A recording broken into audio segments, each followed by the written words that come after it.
కీర్తనల గ్రంథం 137వ కీర్తన.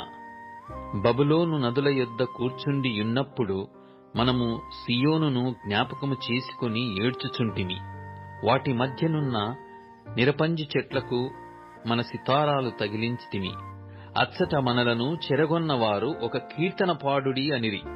మనలను బాధించిన వారు సియోను కీర్తనలలో ఒక దానిని మాకు వినిపించుడి అని మన వలన ఉల్లాసము గోరిరి. అన్యుల దేశములో యెహోవా కీర్తనలు మనమెట్లు పాడుదుము?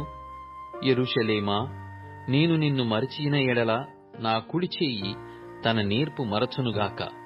నేను నిన్ను జ్ఞాపకము చేసి కొనని ఎడల నా ముఖ్య సంతోషము కంటే నేను యెరూషలేమును హెచ్చుగా హెచ్చించని ఎడల నా నాలుక నా అంగిటికి అంటుకొనుగాక.